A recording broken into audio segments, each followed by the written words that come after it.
Welcome back to For the Love of Men podcast. My name is Courtney Shand. I'm hosting with my dear friend Brianna Moosier. Hi.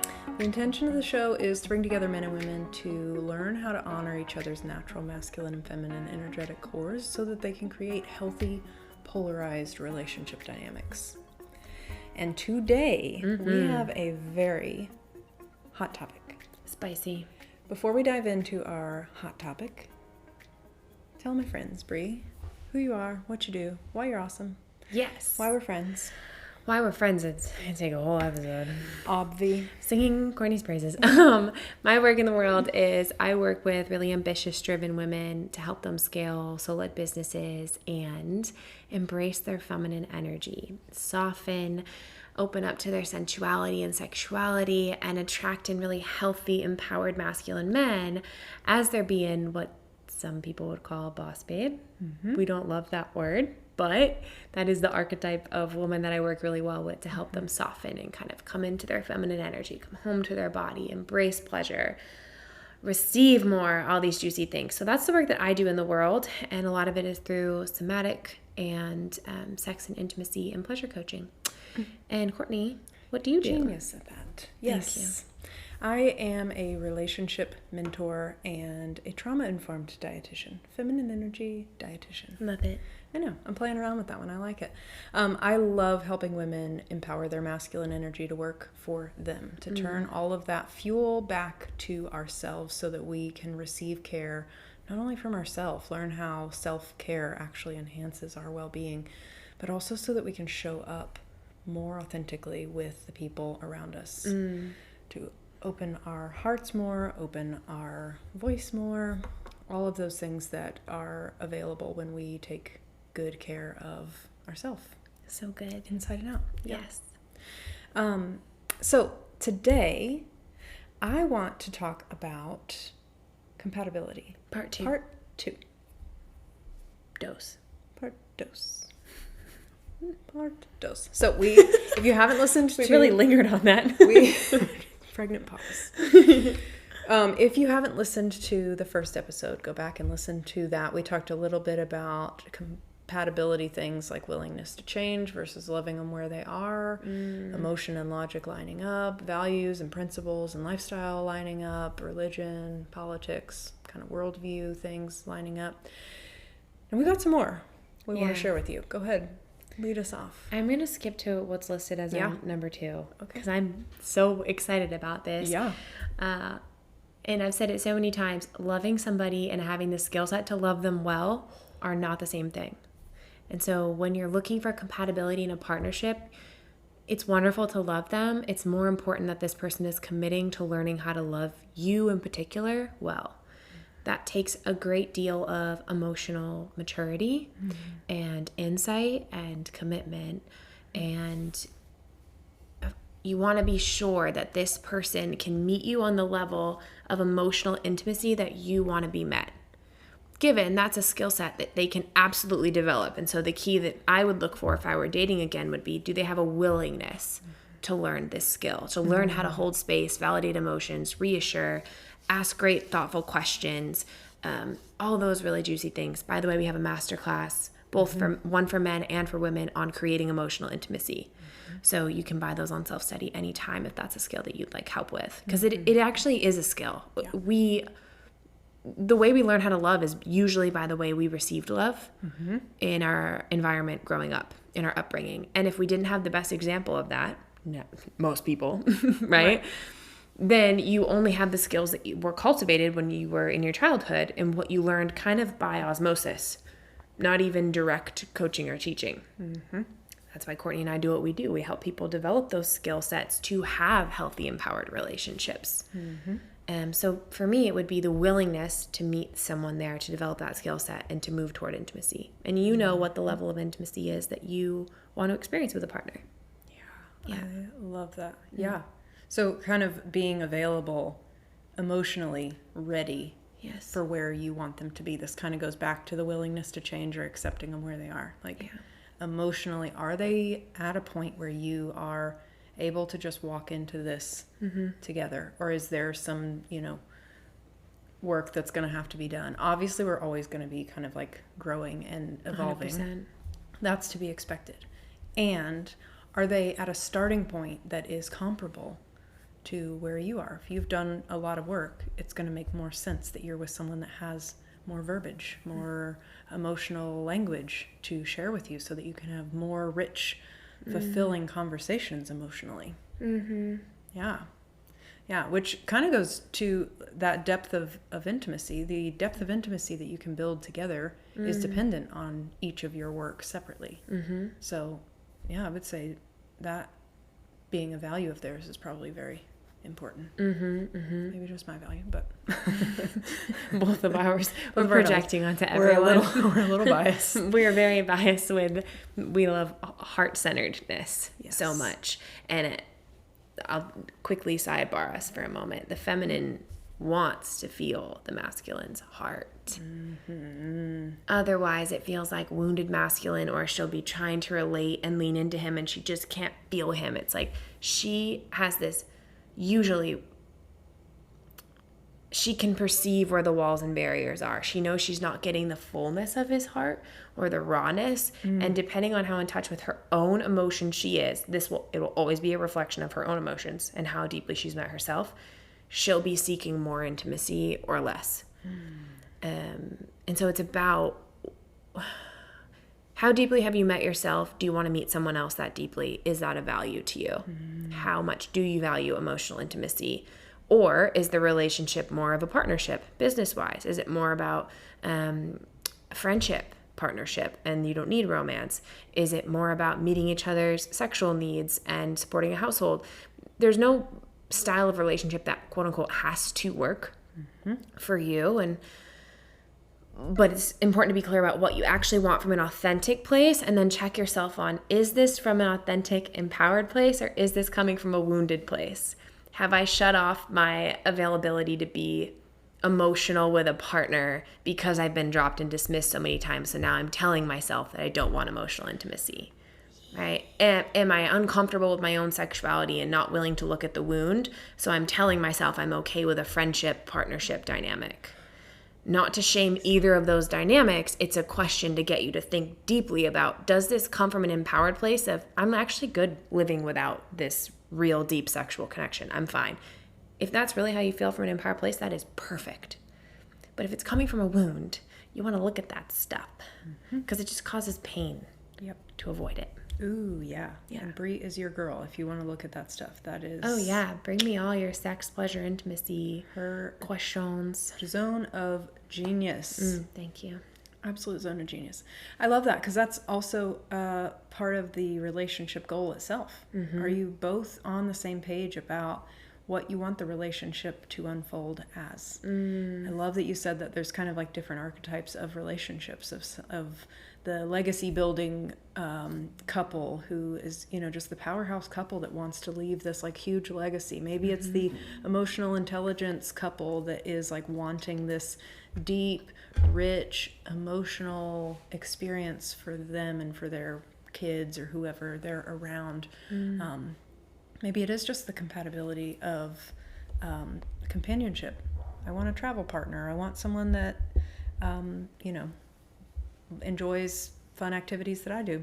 And at different stages of life, I've spoken with several people who are, who have had kids and previous marriages, and they're like, I kind of just want a companion, really. Yes. And they're able to sort of pick what needs they want met from someone else. The rest, they're really good. They're in that king or queen energy where they're like, this is who I am. I know what I'm about. I'm pretty good at meeting most of my needs. These are a few that I would love to have some outside input on, but otherwise I'm pretty stable.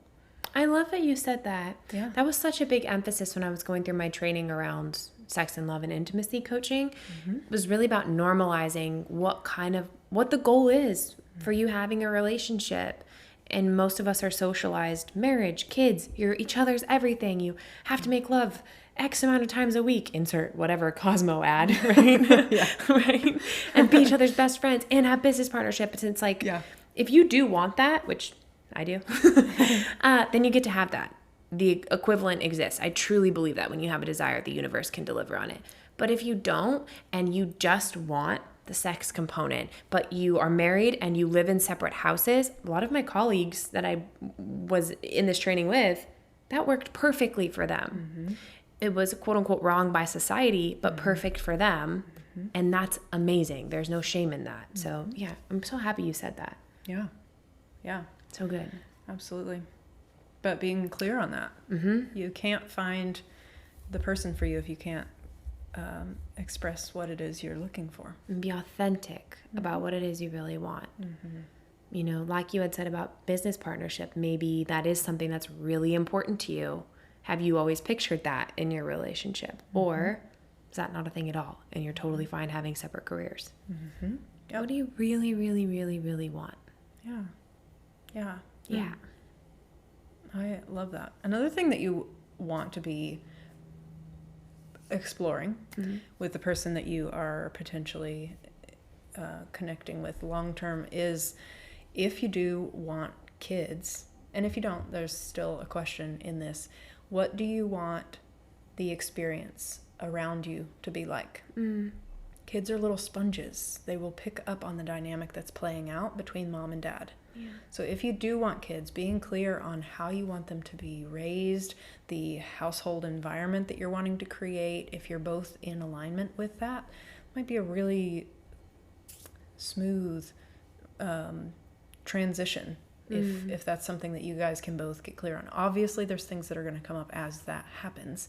We can't predict everything. And yet, if you're someone that's wanting, you know, your kids to be raised in a religious experience and the other person's wanting to have more of a nomad lifestyle, like if there's glaring obvious things that are just not going to work, if they want more rigid punishment and you're into more gentle parenting, these are going to be things that are going to be constant frustration points, and the kids pick up on that too. They pick up on when things are not lining up between mom and dad, and so thinking about what you want the experience of the people around you to be, I think, can be a really empowering way to show up to the relationship container itself. You know, if you want to be the couple that's just fun and lively, and the people around you know that, like, wow, they're just in love with each other, they're just oozing passion all the time, or maybe you're going to be the couple that feels really calm and peaceful, and you're the welcoming, nurturing kind of household. Thinking about what you want your impact as a couple, as a unit to be, because that's something you can build together as well. Well said. Yeah. Particularly on your kids, right? With the environment you want to cultivate with children and how you want to raise them, like you had said, discipline, gentle parenting. What does that look like? Are those things in alignment, and are they deal breakers? Yeah. Yeah. 100%. Yeah. Let's see, there were two other things we wanted to mention, that some of it we've touched on already, but the first being life goals. Not just what do you want out of the relationship, but what do you want out of life? Yes. And are you both moving similarly along that path? So, you know, is your life goal to get married, raise a family? Is that where you're headed? Is this other person wanting to be childless and build their own business empire? There might be some misalignment there. And like Courtney has mentioned, that would be pervasive forever. And somebody would feel like they're giving up a part of themselves for the other person. And unless it's done willingly from clean energy, that will cause resentment, and resentment will erode any relationship if it goes unaddressed for too long. So I'd be clear about what is the trajectory of your life and what are your goals in life. What do you want to accomplish, and what is the lifestyle within which you want to accomplish those goals? How much does your partner align with that? Yeah. Great point. Yeah. Yes. Anything you want to add to that one? Honestly, no, I think that really hit the nail on the head. One thing that did come up is, I remember hearing, and it might have been something Allison Armstrong had said, but I remember hearing that kids are more negotiable typically for the masculine partner because they're so pleasing, and so they bring so much joy to the feminine partner. Usually the feminine partner knows pretty well, like, hey, I want to be a mom. Yeah. And not just societally kind of expected. She's probably pretty clear on, like, this is the way that I want to, you know, express my love and, you know, work on in my life.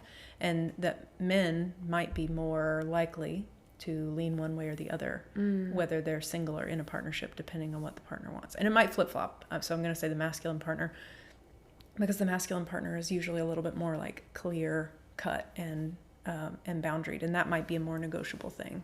Yeah. So well said. Yeah. Lastly, the last thing to compare is how you were raised. What are your initial thoughts on this? I think this was something you might have brought up. Yeah, well, I've kind of been weaving it in throughout this whole episode. Through all of them. Yes. This is powerful because, as I mentioned earlier in the masterclass that I did on housework and collaborative housework, we talked about this a lot, of the opportunities to work collaboratively happen most when you can own what you bring to the table. And what I mean by that is, this is what was normal for me, and therefore this is the expectation that I have. We talk all the time of like our masculine energy set point is based on what we saw from the masculine energy parent, whichever one was more dominant masculine, in our household. From there, we're just building higher. So like what we have is our set point. If we don't know that that's like an unconscious expectation, we're going to be holding our partner maybe unknowingly to that expectation, and they may be doing the same thing but in the opposite. So getting clear on, hey, this was normal in my house, and I'm willing to see that this doesn't have to be the way that we do it, but this is what makes the most sense to me, because this is what I'm familiar with. It makes sense because I've done it a lot, and logically I think this is the best route to take. That is going to be a more collaborative approach than me expecting you load the dishwasher the way that I load the dishwasher and then causing a fight. It's relatable. Right, it happens. I know you guys know. Dishwasher and toothpaste are like the two things that like cause women's blood to boil. Things like that. When you're talking about compatibility, thinking about how you were raised. If you were raised in really different, again, religious or political worldviews, that's going to take a little bit more patience and a little bit more clarifying of boundaries, so that you're not either overstepping or leaving your partner feeling lonely and isolated and unmet in certain ways. So it makes, it's not a hard rule that you have to stay on your path, but these things will come up on a daily basis, because this is kind of programmed into us. Our subconscious mind is going to be taking over from that early, 0 to 7 range. That's kind of ingrained. It takes a lot of consciousness, and depending on how conscious you want to stay, keeping this front part of your brain activated all the time and being hyper aware of boundaries and having really good boundary conversations, great. And yet, if this is something that you guys are really misaligned on, that's going to be a very consistent activity that you both partake in. That's my opinion. Where's the crown? Courtney! Did that make sense? It was just did it make sense? Did it make sense? Cool. Yes. So good. I didn't mention that at the beginning. My framework is very much based on family structure and family systems. Yes. Genius. Sometimes Courtney and I talk about our family stuff, and she turns these light bulbs on in my brain. Yeah. It's crazy. Just like that. When you were talking, I was like, oh my goodness. Wow, thank you. Flexing on the podcast. I think so many good things in what you said, but the thing that really stuck out to me was being aware of what your environment was like as a kid and what you saw as normal for a mom or a dad. Doesn't have to be your normal, but can you know that and then be conscious about the partnership that you create? Because if you're not aware, and I've done a lot of this work, and the way you said it somehow landed differently in my brain, where I was like, what is the expected role of a father or a mother in my experience? And am I playing that out in a way that empowers me and feels aligned, or am I playing it out in a subconscious way that I don't actually want it to play out at all? And empowers your partner. Yeah, right. Exactly. Like if you lived in a household where mom was always emasculating dad, do you want to bring that forward, or is that just normal? Or if you lived in a household where mom brought home all the money because she worked 8 jobs and dad was an alcoholic, I'm just giving you examples, then that would feel really normal to your nervous system when, let's say you're a woman dating a man and he's a little bit more lazy or laid back. Your body's like, yes, this feels right. And it's okay if that's okay with you, but to go in with consciousness and decide, is this what I want? You know, so important. Even the way that your parents are around sex, right?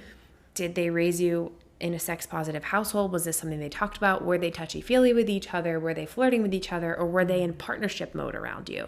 Is that something you want to bring towards your kids? I know we're going down the rabbit hole of compatibility, but if you're listening with your partner, man, these are good conversation prompts. Yeah. Like, what is the role that you think the mother should play as the wife and as the mother, or the partner and as the mother? You don't have to be married to have a successful relationship. What is the role that you think the man should play as the husband or the partner or the father? What are your expectations? Because as Courtney said, they're unconscious until they're conscious, and you're going, something in this dynamic is not working for me, even if it feels like something I could tolerate. Yeah. And it's probably because it's just sneaking around below your awareness. You got to put a name to it. Freaking awareness. I know. It's wild. My goodness. Oh, it's wild. Yeah. So how you were raised, taking some inventory so that you can bring that responsibly instead of holding everyone to it. 100%. Yeah. So good. I feel like the mic has been dropped. Yep. Completed. Yep. So here's the thing. Before you X out of this episode, please share it with somebody that you think would benefit from it. That helps us so much. As of now, we do the show for free, although we are excited about bringing on sponsors in 2023. But if you can just share it with somebody, that helps us so much to spread the show. So anybody that you think would like it. And if you want support around emotional intimacy, we have masterclasses available for purchase, both for men and for women. And then lastly, we have an email list that you can get monthly relationship and dating challenges to help you create thriving polarized relationships. We only send you an email or two a month, and you also get exclusive access to our offers as well. But you get a little clip of Courtney and I giving you a challenge and inviting you to play with us in creating healthier relationships. So we also put our favorite comments from TikTok on there and all kinds of juicy stuff. So if you want to join that, there's a link in the show notes as well. And then if you want to hire Courtney, how can they hire you? Yeah. So I have been promoting my health and nutrition feminine energy program, Nourished, for the last couple months. You can still hop on that self-study. My favorite piece of it is actually the emails that you get. Basically every other day, I just pop into your inbox with some new inspiration, some new ways of seeing things, some common challenges that you run into at different points in your journey, especially for the emotional eater, the woman who struggles with balancing her weight, going up and down, kind of on that roller coaster, really stabilizing, grounding messaging delivered to you. The content, I think, is fire, but I have loved, my heart and soul has gone into these emails, and I'm just loving doing that. So you can get that on self-study whenever you want. And I have a follow-up program to that coming out in the new year. I'm really excited. It's going to be focusing more about integrating the masculine and feminine as it pertains to things like boundaries, how we show up out in the world now that we've kind of put things back in order in your body, playing a bigger game, letting yourself expand into your fullest potential as an embodied feminine energy woman. So I'm super excited for that. Keep an eye out for that. I will post in the show notes. And yeah, that's what I got. So good. Yeah. So juicy. Yeah. Let's see, what do I have? I have a great program coming out called Soft and Secure for women who want to melt into their feminine energy and soften and embrace their sensuality, their sexuality, their radiance, set their boundaries in an empowered way. But just everything is about being soft and secure. And to me, that is when I feel the most in my empowered feminine energy. I love that. And receptive and magnetic. So yeah, it's an energy calibration. You're going to love it. If you want to come in, I'll put a link in the show notes for you. It'll be taught live, and then I might put it on self-study after. But if you know you want the content, come live. You always get lifetime access as of now when you come into my program. So there's a link in the show notes there. Or if you want personal one-to-one coaching, you can sign up for that as well. And then you have access to my entire program catalog. Oh, I know. And we do calls, we do WhatsApp. It's like having a coach in your back pocket all the time. And that's where I am, actually. So yeah. You can inquire on my website about that. Thank you guys for listening. We love you. We'll see you in the next show.